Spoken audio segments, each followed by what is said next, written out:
Chapter 18. The Arch Preposterous. Beelzebub continued as follows. The cause of my first meeting with that three-centered being who subsequently became my essence friend and by whom I saw the set experiments with the omnipresent Okidano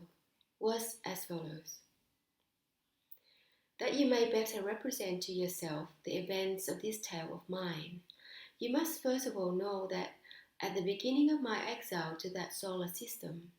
certain corresponding essence friends of mine, who had not taken part in those events from which the causes of my exile had issued, performed concerning my personality that sacred process which exists in the universe under the name of the Sacred-Vznooshlitzval. That is to say, concerning my personality there was implanted in the presences of those three-brained beings by means of another sacred process called Askalnooazar, that which objective science defines by the notion, trust another like yourself. Well, then, just after my arrival in that solar system, Ours, when I began visiting its various planets and first descended upon the surface of the planet Saturn, it turned out, in connection with the aforesaid, that one of the beings who had undergone the sacred action of Vznooshlitzval regarding my person was what is called there the Harhoory, of all the three-centered beings arising and existing on the planet Saturn. On the planet Saturn, a being is called the Harhrahroohry, who is the sole chief over all the other beings on that planet. Similar beings, chiefs, also exist also on all the other planets upon which three-brained beings breed. They are differently named on different planets. And on your planet Earth, such a chief is called a king. The only difference is that while everywhere else, even on all the other planets of the same system, there is one such king for the whole of the given planet. On your peculiar planet Earth, there is a separate king for every accidentally segregated group of these favored of yours, and sometimes even several. Well then, when I first descended on the surface of the planet Saturn and mingled with the three-centered beings there, it chanced that I had occasion the next day to meet the Harhoory himself of the planet Saturn. And during what is called our exchange of subjective opinions, he invited me to make his own Harhoory, that is his own palace, the chief place of my existence during the whole of my sojourn on their planet. And this I did.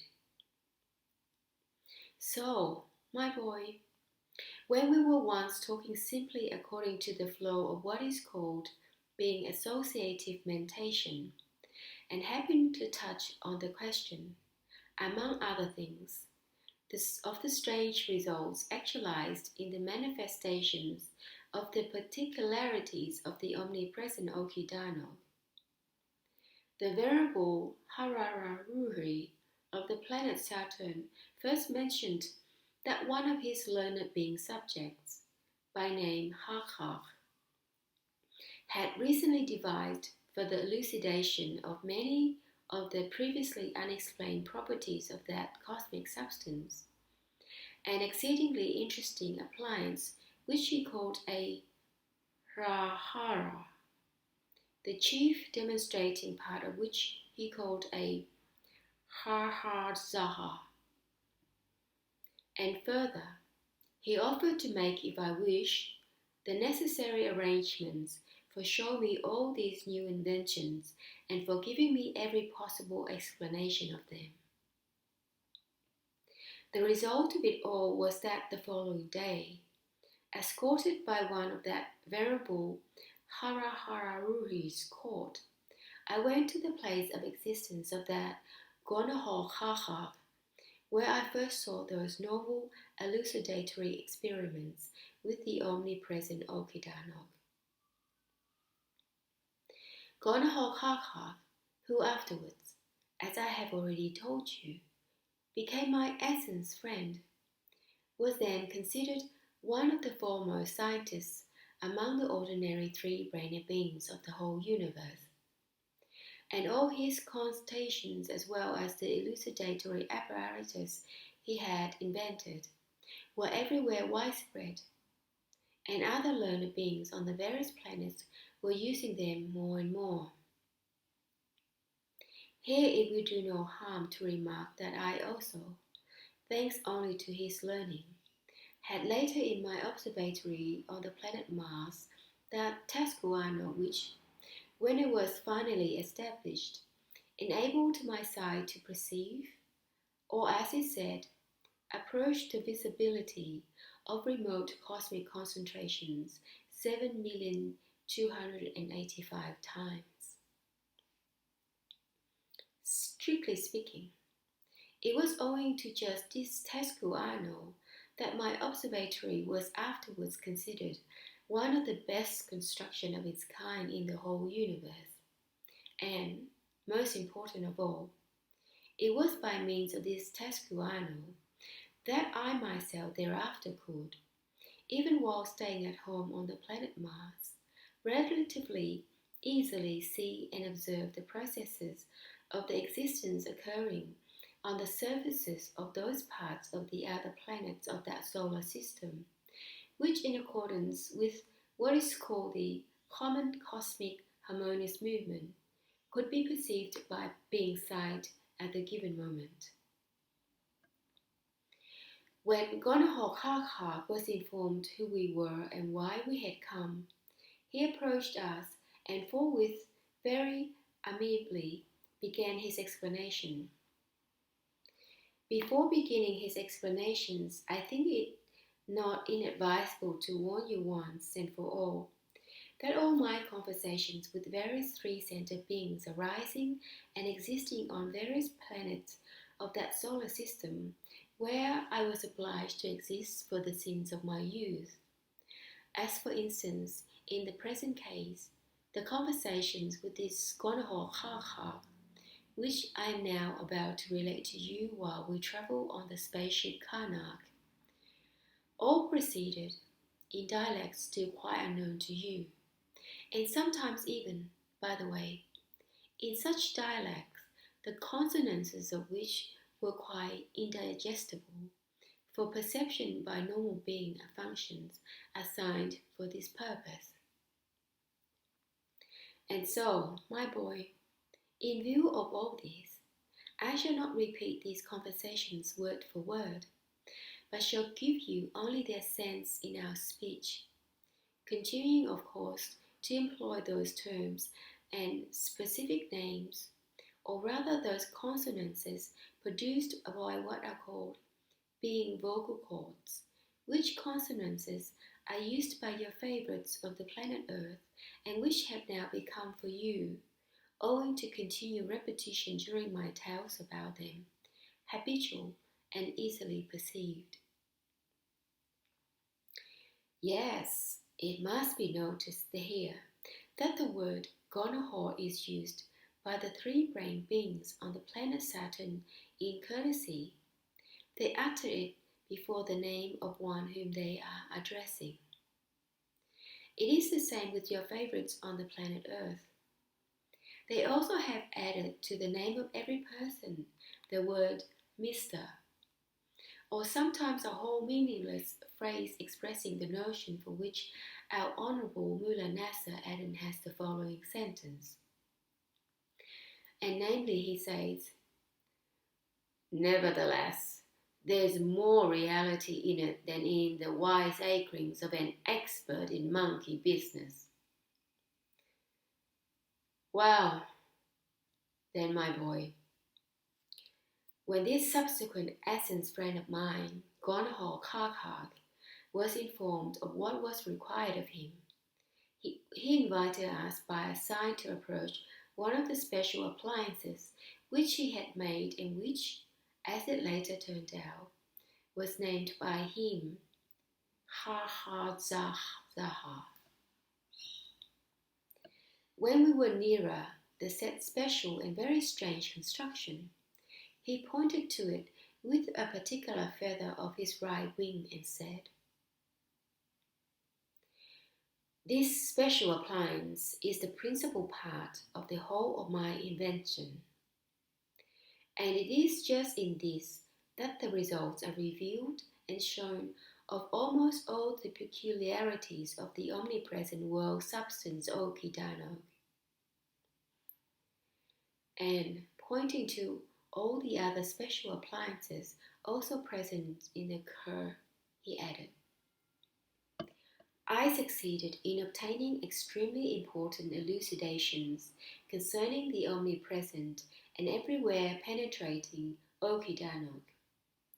Because thanks to all these separate special appliances of my invention, it became possible, first, to obtain all three fundamental parts of the omnipresent Okidanog from every kind of solar and intraplanetary process, and then artificially to blend them into a whole, and secondly, also artificially to disassociate them and elucidate the specific properties of each part separately in its manifestations." Having said this, he again pointed to the Harhrinhararh and added that by means of the elucidating apparatus, not only can ordinary being clearly understand the details of the properties of the three absolutely independent parts, which in their manifestations have nothing in common, of the whole unique active element, the particularities of which are the chief cause of everything existing in the universe, but also any ordinary being can become categorically convinced that no results of any kind normally obtained from the processes occurring through this omnipresent world substance can ever be perceived by beings or sensed by them. Certain being functions, however, can perceive only those results of the said processes which proceed for some reason or other abnormally, on account of causes coming from without and issuing either from conscious sources or from accidental mechanical results.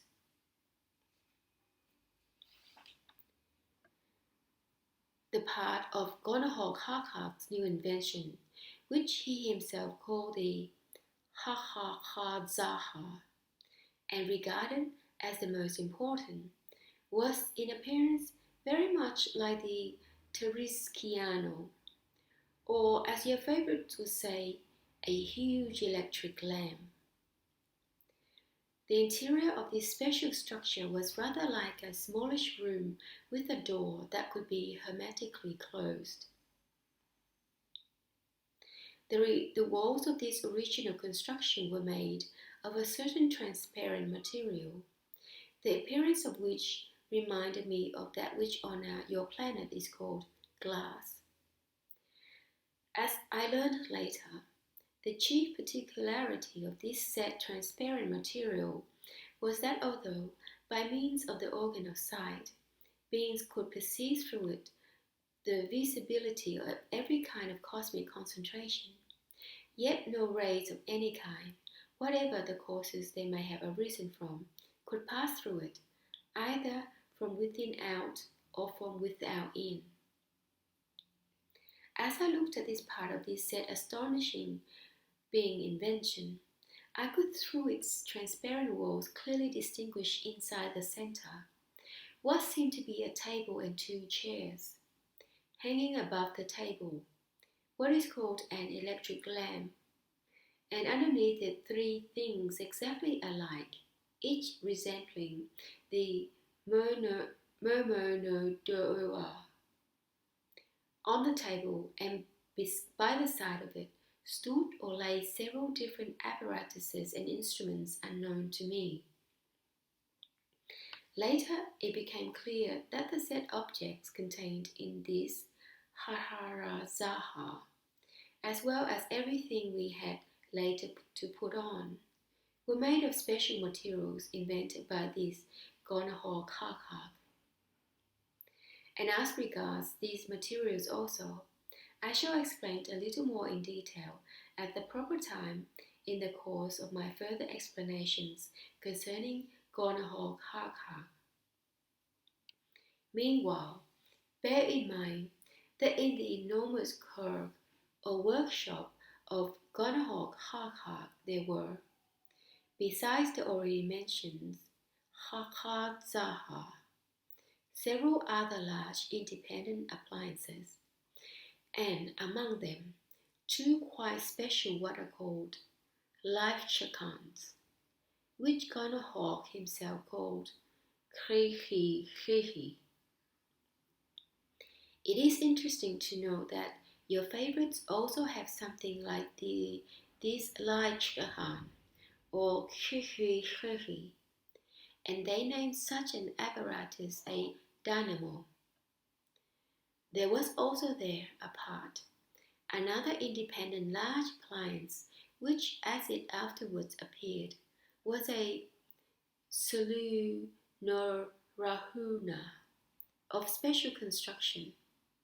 or as your favorites would say, a pump of complex construction for exhausting atmosphere to the point of absolute vacuum. While I was looking over all this with surprise, Gornahoor Harharkh himself approached the said pump of special construction, and with his left wing moved one of its parts, owing to which a certain mechanism began to work in the pump.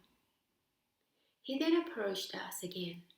and pointing with the same special feather of his right wing to the largest live chakan, or Khrhrhihirhi, or dynamo, further continued his explanations. He said, by means of this special appliance, they are first sucked in separately from the atmosphere or from any intra or subplanetary formation, all the three independent parts of the omnipresent active element Okidaano present in it. And only afterwards, when in a certain way, these separate independent parts are artificially reblended in the Khrhrhihirhi into a single whole, does the Okidaano, now in its usual state, flow, and is it concentrated there, in that container, saying which he again with the same special feather pointed to something very much like what is called a generator. And then from there, he said, Okidaano floats here into another Khrhrhihirhi, or dynamo, where it undergoes the process of Djartklam, and each of its separate parts is concentrated there in those other containers. And this time he pointed to what resembled accumulators. And only then do I take from the secondary containers, by means of various artificial appliances, each active part of Okidaano separately for my elucidatory experiments. I shall first demonstrate to you, he continued, one of the results which occur when, for some reason or other, one of the active parts of the omnipresent Okidaano is absent during the process of their striving to reblend into a whole. At the present moment, this special construction contains a space which is indeed an absolute vacuum, obtained, it must be said, only owing firstly to the special construction of the suction pump and to the materials of special quality of which the instruments are made, which alone make experiments possible in an absolute vacuum. And secondly, to the properties and the strength of the material of which the walls of this part of my new invention are made. Having said this, he pulled another lever and again continued. Owing to the pulling of this lever, that process has begun in this vacuum whereby, in the separate parts of the omnipresent Okidanog, there proceeds what is called the striving to reblend into a whole. But since, intentionally by an able reason, in the present case myself, the participation of that third part of Okidanog, existing under the name of Parijrahatnatioose, is artificially excluded from the said process, then this process proceeds there just now between only two of its parts, namely, between those two independent parts which science names are audacious and catholicacious, and in consequence, instead of the obligatory law-conformable results of the said process, that non-law conformable result is now actualized, which exists under the denomination of the results of the process of the reciprocal destruction of two opposite forces, or as ordinary beings express it, the cause of artificial light. The striving to reblend into a whole of two active parts of the omnipresent Okidanog, which is proceeding at the present moment there, in this vacuum, has a force, as calculated by objective science, of 3,040,000 what are called volts, and this force is indicated by the needle of that special appliance there, pointing to a something very much like the apparatus existing also on your planet and called their voltmeter, he said. One of the advantages of this new invention of mine for the demonstration of the given phenomenon is that, in spite of the unusual power of the process of the force of striving, now proceeding there, the what are called Salnichzinooarnian-momentum-vibrations, which most beings consider also to be rays, and which ought to be obtained and to issue from this process, do not issue out of the place of their arising, that is, out of this construction in which the particularities of the omnipresent Okidanog are being elucidated. And in order that the beings who are outside of this part of my invention may nevertheless also have the possibility of elucidating the force of the giving process, I intentionally made the composition of the material of the wall in one place such that it has the property of permitting the passage through it of the said Salnichzinooarnian-momentum-vibrations, or rays. Having said this, he approached nearer to the Hrhaharhtzaha and pressed a certain button.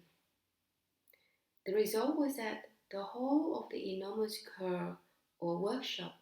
was suddenly so strongly lit up that our organs of sight temporarily ceased to function, and only after a considerable time had passed could we with great difficulty raise our eyelids and look around. When we had recovered and Gornahoor Harharkh had pulled still another lever, which resulted in the whole surrounding space being restored to its former usual appearance, he first, with his customary angel voice, again drew our attention to the voltmeter, the needle of which constantly indicated the same figure, and then he continued.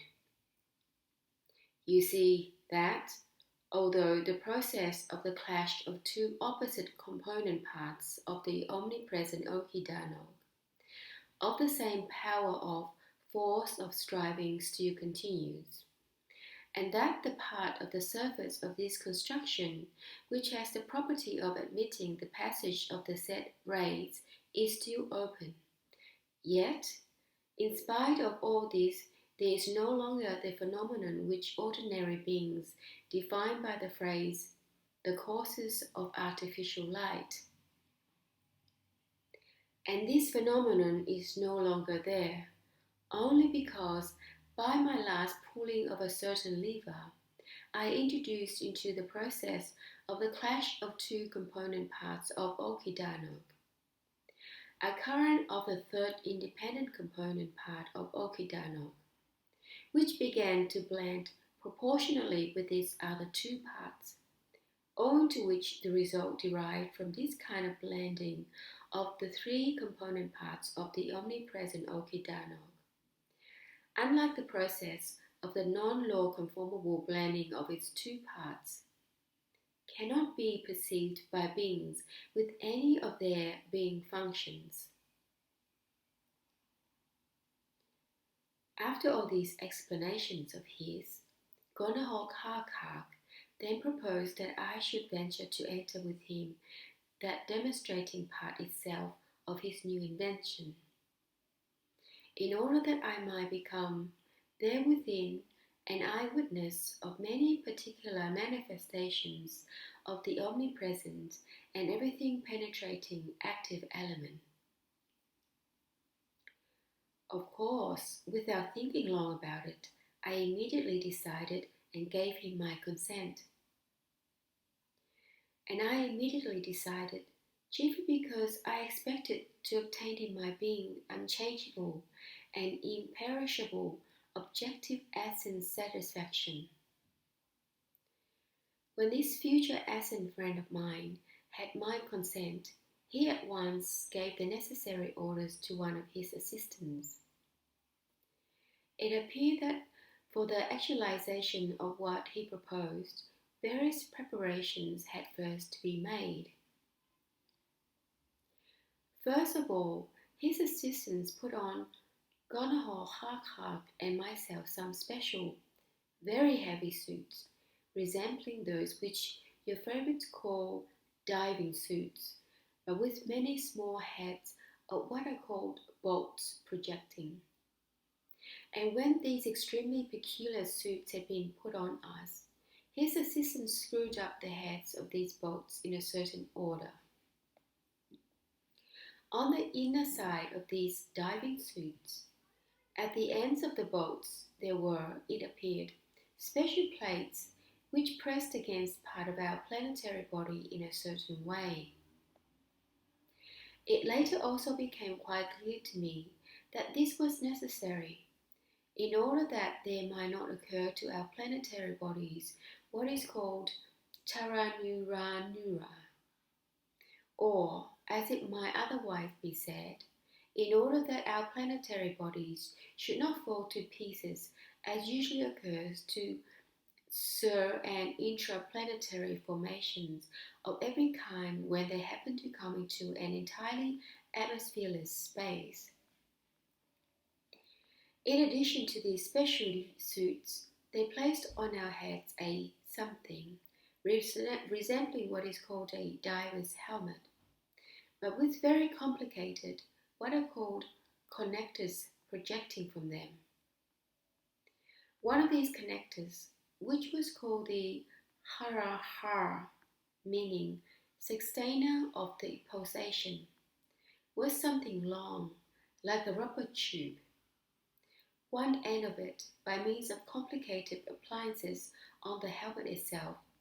was hermetically attached to the corresponding place of the helmet for the breathing organs, while the other end, after we had already entered that strange Hrhaharhtzaha, was screwed to an apparatus there, which was connected in its turn with the space, the presence of which corresponded to the second being food. Between Gornahoor Harharkh and myself, there was also a special connector through which we could easily communicate with each other while we were inside the Hrhaharhtzaha, from which the atmosphere was pumped out to make a vacuum. One end of this connector also, by means of appliances that were on the helmets, was fitted in a certain way to what are called my organs of hearing and speech, and the other end was fitted to the same organs of Gornahoor Harharkh. Thus, by means of this connector between my subsequent essence friend and myself, there was set up, as again your favourites would say, a peculiar telephone. Without this appliance, we could not have communicated with each other in any way, chiefly because Gornahoor Harharkh was at that time still a being with a presence perfected only up to the stage called the Sacred-Kreemboolazoomara, and a being with such a presence not only cannot manifest himself in an absolutely empty space, but he cannot even exist in it, even though the products of all the three being foods he artificially introduced into him in such a space. But the most curious and, as it is said, the most cunningly ingenious of all the connectors there for various purposes on those strange diving suits and helmets was the connector created by that great scientist, Gornahoor Harharkh, to enable the organ of sight of ordinary beings to perceive the visibility of all kinds of surrounding objects in an absolutely empty space. One end of this astonishing connector was fitted in a certain way, also by means of appliances on the helmets, to our temples, while the other end was joined to what is called the Amskomoutator, which in its turn was joined in a certain way by means of what are called wires to all the objects within the Hrhaharhtzaha, as well as to those outside, namely, to those objects whose visibility was needed during the experiments. It is very interesting to notice here that to each end of that appliance, a creation almost incredible for ordinary three-centered being reason, two independent connectors, also of wire, were led, and through them, what are called special magnetic currents flowed from outside. As it was afterwards explained to me in detail, these connectors and the said special magnetic currents had, it seems, been created by that truly great scientist Gornahoor Harharkh in order that the presences of learned three-centered beings, even those not perfected to the sacred Inkozano, might, owing to one property of the magnetic current, be reflected for their own essences, and that, owing to another property of this current, the presence of the mentioned objects might also be reflected, so that thereby the perception of the reality of the said objects might be actualized by their imperfect organs of being sight in a vacuum containing none of these factors or those results of various cosmic concentrations which have received such vibrations, from the actualization of which alone the functioning of any being organ whatsoever is possible. Having fitted upon us the said very heavy appliances for enabling beings to exist in a sphere not corresponding for them, the assistance of this then still great old universal scientist Gornahoor Harharkh, with the help again of special appliances, carry us into the Hrhaharhtzaha itself, and having screwed up all the three ends of the connectors projected from us to the corresponding apparatuses in the Hrhaharhtzaha itself, went out and hermetically closed behind them the only way by which it was still possible, if at all, to have any communication with what is called the everything representing one world. When we were alone in the Hrhaharhtzaha itself, Gornahoor Harharkh, after turning one of what are called switches there, said, "The work of the pump has already begun, and soon it will have pumped out all the results here without exception of those cosmic processes, whatever they may be, the totality of the results of which is the basis and significance, as well as the process itself, of the maintenance of the existence of everything existing in the whole of this everything representing one world." And he added in a half sarcastic tone, "Soon we shall be absolutely isolated from everything existing and functioning in the whole of the universe. But, on the other hand, owing firstly to my new invention, and secondly to the knowledge we have already attained for ourselves, we have not only now the possibility of returning to the said world, to become again a particle of all that exists, but also we shall soon be worthy to become non-participating eyewitnesses of certain of these world laws, which for ordinary uninitiated three-center beings are what they call great inscrutable mysteries of nature, but which in reality are only natural and very simple results, automatically flowing one from the other." While he was speaking, one could feel that this pump, another also very important part of the whole of his new invention, was perfectly actualizing the work assigned to it by this being with reason. To enable you to represent to yourself and understand better the perfection of this part also of the whole of this new invention of Gornahoor Harharkh, I must not fail to tell you also about the following. Although I personally, as a three-brain being also, had occasion many times before, owing to certain quite particular reasons, to be in atmosphereless spaces, had to exist, sometimes for a long time, by means of the Sacred-Kreemboolazoomara alone. And although from frequent repetition, a habit had been acquired in my presence of moving from one sphere to another gradually and almost without feeling any inconvenience from the change in the presence of the second being food, occurring with the change of the presences of cosmic substances undergoing transformation, and which are always around both large and small cosmic concentrations. And also, although the causes themselves of my arisings and the subsequent process of my being existence were arranged in an entirely special way, in consequence of which the various being function contained within my common presence had perforce gradually become also special.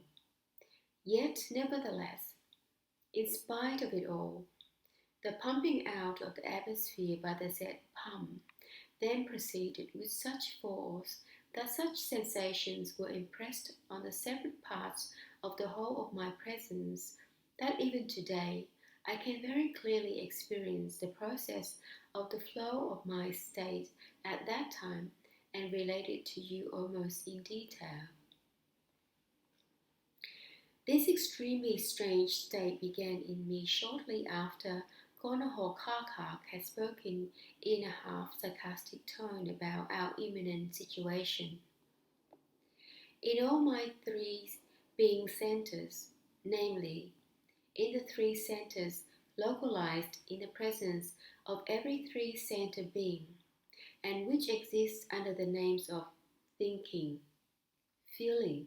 and moving centers,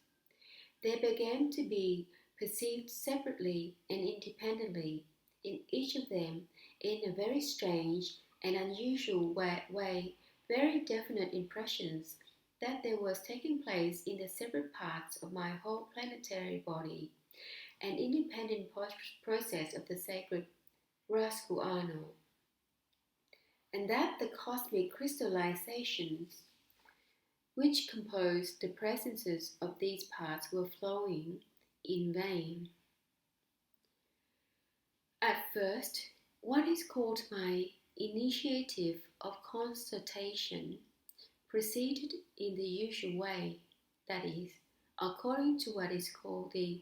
center of gravity of associative experiencing. But later, when this initiative of constatation of everything proceeding in me gradually and almost imperceptibly became the function of my essence alone, the latter not only became the unique all-embracing initiator of the constating of everything proceeding in me, but also everything,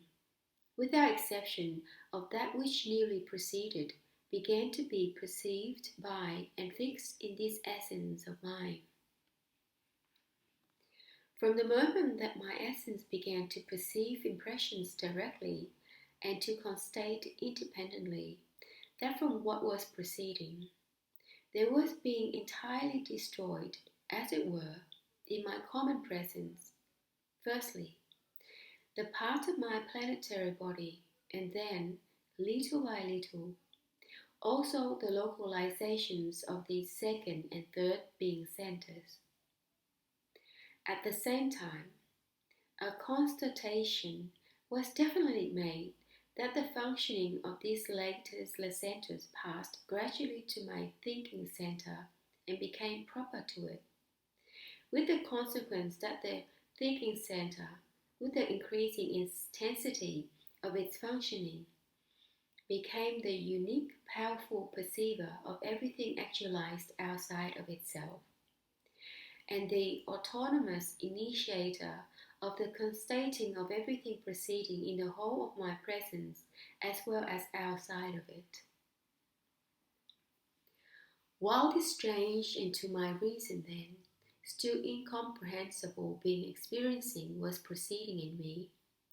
Gornahoor Harharkh himself was occupied in pulling some levers and switches, of which there were very many at the edges of the table where we were placed. An incident which happened to Gornahoor Harharkh himself changed all this being experiencing of mine, and in my common presence there, the usual inner being experiencing was resumed. The following is what happened. Gornahoor Harharkh, with all those unusual heavy appliances which had been put on him as well, suddenly found himself at a certain height above the chair and began to flounder. As our dear Mullah Nasser Adam says, like a puppy who has fallen into a deep pond. As it afterwards proved, my friend Gornahoor Harharkh had made a mistake while pulling the mentioned levers and switches, and had made certain parts of his planetary body more tense than was necessary. In consequence, his presence together with everything on him had received a shock and also the momentum given by the shock, and owing to the temporal proceeding in his presence from taking in the second being food, and to the absence of any resistance in that absolutely empty space, he began to drift, or, as I have already said, to flounder like a puppy who has fallen into a deep pond. Having said this with a smile, Beelzebub became silent. A little later, he made a very strange gesture with his left hand, and with an intonation not proper to his own voice, he continued. While I am gradually recalling and telling you about all this concerning the events of a period of my existence now long since past, the wish arises in me to make a sincere confession to you, just to you, one of my direct heirs, who must inevitably represent the sum of all my deeds during the periods of the process of my past being existence, and namely, I wish sincerely to confess to you that when my essence, with the participation of the parts of my presence, subject to it alone, had independently decided to take a personal part in those scientific elucidatory experiments with the demonstrating part of the new invention of Gornahoor Harharkh, and I had entered into this demonstrating part without the least compulsion from outside. Yet, in spite of it all, my essence allowed to creep into my being and to be developed side by side with the said strange experiencings, a criminally egoistic anxiety for the safety of my personal existence. However, my boy, in order that you may not at this moment be too distressed, it is not superfluous to add that this happened in me then for the first and also for the last time during all the periods of my being existence. But perhaps it would be better for the present not to touch on questions that concern exclusively only our family. Let us rather return to the tale I have begun about the omnipresent Okidanog and my essence friend Gornahoor Harharkh, who was, by the way, at one time considered everywhere among ordinary three-brained beings as a great scientist, and is now, though he still continues to exist, not only considered not great, but thanks to his own result, that is to say, to his own son, is what our dear Mullah Nasser Adam would call a has-been, or, as he sometimes says in such cases, he is already sitting in an all-American galosh. Well, then, while floundering, Gornahoor Harharkh, with great difficulty, and only by means of a special and very complicated maneuver which he made, finally managed to get his planetary body, burdened with the various unusually heavy appliances, down onto the chair again. And this time he fixed it all with the aid of special screws, and which were on the chair for that purpose. And when we were both more or less arranged and communication was possible between us by means of the said artificial connectors, he first drew my attention to those apparatuses hanging over the table, which I told you were very much like the Momonodooars. On close inspection, all these were alike in appearance and served as three identical sockets, from the ends of each of which carbon candles projected, such as are usually to be found in the apparatuses which your favourite call electric arc lamps. Having drawn my attention to these socket-like Momonodooars, he said, each of these externally similar apparatuses has a direct connection with those secondary containers which I pointed out to you while we were still outside, and in which after the artificial Djartklam each of the active parts of Okidanog collects into a general mass. I have adapted these three independent apparatuses in such a way that they're in this absolutely empty space. We can obtain from those secondary containers for the required experiment as much as we wish of every active part of Okidanog in a pure state. And also we can at will change the force of the striving to reblend into a whole, which is acquired in them and which is proper to them according to the degree of density of the concentration of the mass.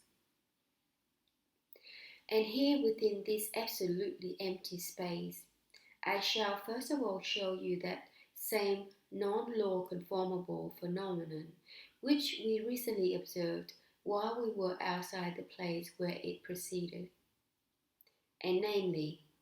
I shall again demonstrate to you this world phenomenon which occurs when, after a law conformable Djartklam, the separate parts of the whole Okidanog meet in a space outside of a law conformable arising and, without the participation of one part,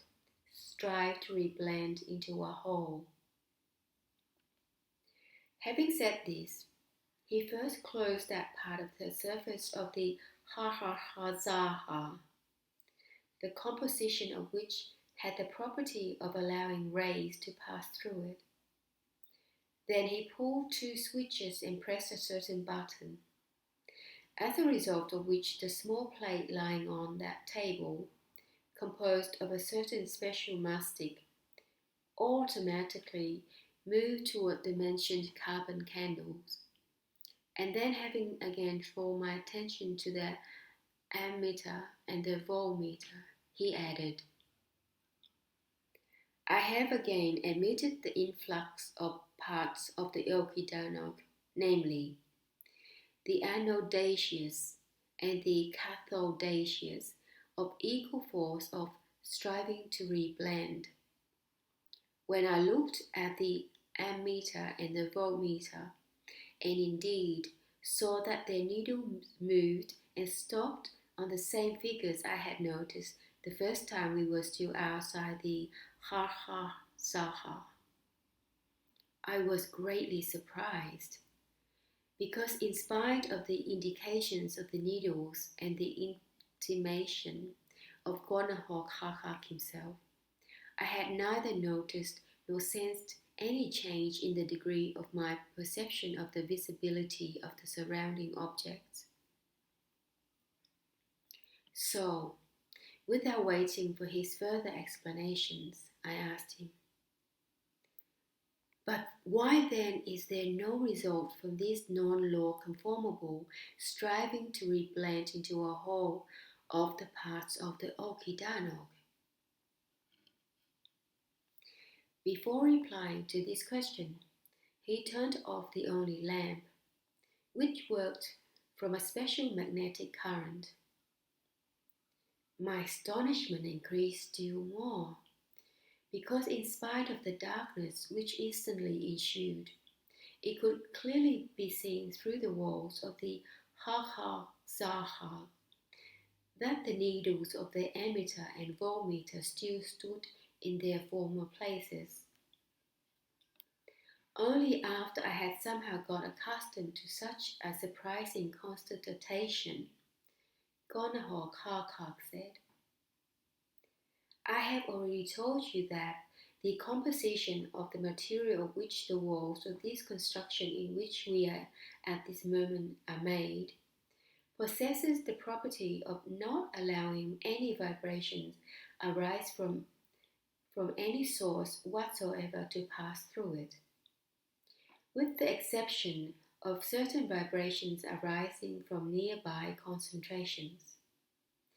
And this latter vibration can be perceived by the organs of sight of three-brained beings, and even then, of course, only of normal beings. Furthermore, according to the law called Heteratogetar, the Salnichzinooarnian-momentum-vibrations, or rays, acquire the property of acting on the organs of perceptions of beings only after they have passed a limit defined by science in the following formula. The result of the manifestation is proportionate to the force of striving received from the shock. And so, as the given process of the clash of the two parts of the Okidanok has the strength of great power, the result of the clash is manifested much further than the place of its arising. Now look! Having said this, he pressed some other button, and suddenly the whole interior of the Hrhaharhtzaha was filled with the same blinding light which, as I have already told you, I experienced when I was outside the Hrhaharhtzaha. It appeared that the said light was obtained because, by pressing this button, Gornahoor Harharkh had again opened that part of the wall of the Hrhaharhtzaha which had the property of permitting rays to pass through it. As he explained further, the lie was only a consequence of the result of the striving to reblend into a whole of the parts of Okidanok, proceeding in that absolutely empty space within the Hrhaharhtzaha, and manifested owing to what is called reflection from outside back to the place of its arising. After this he continued as follows. I shall now demonstrate to you how and by what combinations of the process of Djartklam and of the striving to reblend into a whole of the active parts of Okidanok, there arise in planets from what are called the minerals which compose their interior presence, definite formations of varying densities, as for instance, mineraloids, gases, metalloids, metals, and so on. How these latter are afterwards transformed owing to these same factors one into another, and how the vibrations flowing from these transformations constitute just that totality of vibrations which gives the planets themselves the possibility of stability in the process called the common system harmonious movement. For my proposed demonstrating, I must obtain, as I always do, the necessary materials from outside, which my pupils will give me by means of appliances which I have prearranged. It is interesting to remark that while he was speaking, he was at the same time tapping with his left foot on a certain something,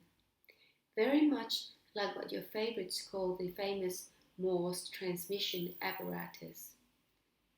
Famous, be it said, of course, only on the planet Earth. And a little later, there slowly ascended from the lower part of the Hrhaharhtzaha a small something like a box, also with transparent walls, within which, as it proved later, were certain minerals, metalloids, metals, and various gases in liquid and solid states. Then, with the aid of various appliances which were at one side of the table, he first of all, with complicated manipulation, took out from the box some what is called red copper and placed it on the mentioned plate, and then said, "This metal is a definite planetary crystallization and is one of the densities required for the set stability in the process called the common system harmonious movement. It is a formation from preceding processes of the action of the parts of the omnipresent Okidanok, and at the present moment I wish to allow the subsequent transformation of this metal to proceed artificially and acceleratedly by means of the peculiarities of the same factors. I wish to say artificially the evolution and involution of its elements towards a greater density, or, on the contrary, towards their transformation back to a primal state. To make the picture of the further elucidatory experiments clearer to you, I find I must first inform you, even if only briefly, of my first personal scientific deductions concerning the evidence of the causes and conditions owing to which there proceeds in the planets themselves the crystallizing of separate parts of the Okidanok in these or the other set definite formations. Evidently, first of all, from any non-law conformable Djartklam of the omnipresent Okidanok, which is in the presence of every planet. Its separate parts are localized in the medium of that part of the presence of the planet. That is to say, in that mineral which was at the given moment in the place where the said non-law conformable Djartklam occurred.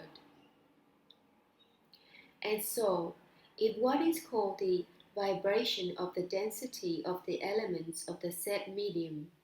has an affinity of vibration with the said active part of the omnipresent Okidanok, then according to the world law called symmetrical entering, this active part blends with the presence of the said medium and becomes an inseparable part of it. And from that moment, the given parts of the omnipresent Okidanok begin, together with the set elements of the set medium, to represent the corresponding densities required in planets. That is to say, various kinds of metalloid or even metals, as for instance, the metal I have placed in this sphere, and in which they will proceed artificially at this moment, at my wish, the action of striving to reblend into a whole of the parts of the Okidanok, and which metal, as I have already said, exists under the name of red copper. And further, having arisen in the planets in this way, the said various metalloids and metals then begin according to the common universal law called reciprocal feeding of everything existing, as it is generally proper to arisings of every kind in which Okidanok or of any of its active parts participates, to radiate from their presences the results of their inner interchange of substances. And as is proper to radiations of every kind issuing from solar and intraplanetary formations that have acquired in their vibrations the property of Okidanok or of its active parts, and which are in what is called the center of gravity of every such set formation, the radiations of these metalloids and metals possess properties almost similar to the properties of Okidanok itself, or of one or another of its active parts. When the said masses of different densities that have thus arisen in planets under normal surrounding conditions radiate from their common presences the vibrations required for the said world law of reciprocal feeding of everything existing, then, among these vibrations of various properties, they established, owing to the fundamental world law, Troemedekhfe, a reciprocally acting contact. And the result of this contact is the chief factor in the gradual change of the various densities in planets. My observations over many years have almost fully convinced me that it is owing only to the set contact and its results that there is actualized the stability of harmonious equilibrium of planets. This metal red copper which I have placed in the sphere of my proposed artificial actualization of the action of the active parts of Okidanog has at this moment what is called a specific density, reckoning from the unit of density of the sacred element Theomertmalogos of 444. That is to say, the atom of this metal was 444 times more dense and as much less vivifying than the atom of the sacred Theomertmalogos. Now see in what order its artificially accelerated transformation will proceed. Having said this, he first fixed before my organ of sight the automatically moving Rascooarno, and then turned on and off various switches in a certain sequence. And as I looked through the Rascooarno, he explained to me as follows. At this moment, I admit the influx of all three parts of Okidanog into the sphere containing this metal. And as all three parts have the same density and, hence, the same force of striving, they reblend into a whole in this sphere without changing anything in the presence of the metal. And the omnipresent Okidanog thus obtained floats in its usual state through a special connection out of the Hrhaharhtzaha, and is reconcentrated in the first container which you have already seen. Now look! I deliberately increase the force of striving of only one of the active parts of the Okidanog. For example, I increase the force called cathognaceous. In consequence of this,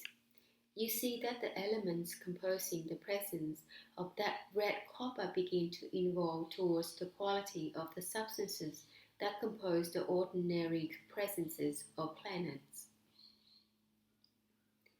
As he explained this, he at the same time turned on and off various switches in a certain sequence. Although, my boy, I then looked very attentively at everything proceeding, and everything I saw was impressed in my essence Pestolnootiarly, that is, forever. Yet, nevertheless, not even with my best wish could I now describe to you in words 100th part of what then proceeded in that small fragment of a definite intraplanetary formation. And I will not try to put into words for you what I then saw, because I have just thought of a possibility of soon actually showing it all to you when you also can be an eyewitness of so strange and astonishing a cosmic process. But I will tell you meanwhile that there proceeded in that fragment of red copper something rather like those terrifying pictures which I occasionally observed among your favourites on the planet Earth through my Rascooarno from Mars. I said rather like, because what occasionally proceeded among your favourites had a visibility only possible of observation at its beginning, whereas in the fragment of red copper, the visibility was continuous until the final completion of transformation. A rough parallel can be drawn between the occasional proceedings on your planet and the proceedings then in that small fragment of copper. If you imagine yourself high up and looking down upon a large public square, where thousands of your favourites, seized with the most intense form of their chief psychosis, are destroying each other's existence by all kinds of means invented by them themselves, and that in their places there immediately appear what are called their corpses, which, owing to the outrage done to them by the beings who are not yet destroyed, change colour very perceptibly, as a result of which the general visibility of the surface of the said large square is gradually changed. Then, my boy, this subsequent essence friend of mine, Gornahoor Harharkh, by means of switching on and off the influx of the three active parts of Okidano and changing their force of striving, also changed the density of the elements of the said metal and thereby transformed the red copper into all the other also definite intraplanetary metals of lower or higher degree of vivifyingness. And here, for the elucidation of the strangeness of the psyche of the three beings who have taken your fancy, it is very important and interesting to know that while Gornahoor Harharkh was, with the aid of his new invention, artificially and deliberately producing the evolution and evolution of the density and vivifyingness of the elements of red copper, I noticed very clearly that this metal was transformed once upon the set plate into just that same definite metal about which the sorry savants of your planet have been wiseacring during nearly the whole of their arising and existing, in the hope of transforming other metals into this metal, and thus constantly leading astray their already sufficiently erring brethren. This metal is called there gold. Gold is no other than the metal we call Prtzathalavr, the specific weight of which, reckoning from the element of the sacred Theomertmalogos, is 1439. That is to say, its element is 3 and a fraction times less vivifying than the element of the metal red copper. Why I suddenly decided to try to explain to you in detail, in words, all that then took place in the fragment of the said red copper, in view of my suggestion of the possibility of soon actually showing you in definite intraplanetary formations the processes of various combinations of the manifestations of the active parts of Okidano, was because I suddenly remembered the all-gracious promise given me by our all-quarters maintainer, the most great Harhrahroohry. And this all-gracious promise was given me as soon as I returned from exile and had to present myself first of all to his all-quarters maintainer, the Harhrahroohry, and prostrated myself to produce before him what is called the Essence-Sacred-Aliamizoornakalu. This I had to do on account of the same sins of my youth, and I was obliged to do so, because when I was pardoned by his uni-being endlessness, and allowed to return to my native land, certain sacred individuals decided to demand of me for any eventuality to have performed over my essence this sacred process in order that I might not manifest myself as in the days of my youth, and that the same might not thereby occur again in the reason of most individuals dwelling here at the center of the great universe. You probably do not know yet what the Sacred-Aliamizoornakalu over an essence means. I shall later explain it to you in detail, but meanwhile I shall simply use the words of our dear Mullah Nasser Adam, who explains this process as giving one's word of honor not to poke one's nose into the affairs of the authorities. In short, when I presented myself to his all-quarters maintainer, he deigned to ask me, among other things, whether I had taken with me all the being productions which had interested me and which I had collected from various planets of that solar system where I existed during my exile. I replied that I had taken almost everything,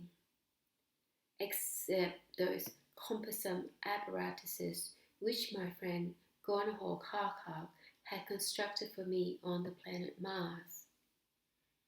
He at once promised to give orders that everything I should indicate should be taken at the first opportunity on the next trip of the spaceship Omnipresent. That is why, my boy, I hope that everything necessary will be brought to our planet Karatas, so that when we return there, you will be able to see it all with your own eyes, and I shall be able to explain everything in detail practically. And meanwhile, during our travelling here on the spaceship Khrh, I shall, as I have already promised you, tell you in their order about my descents there to your planet, and also about the causes of what is called my appearances there in person.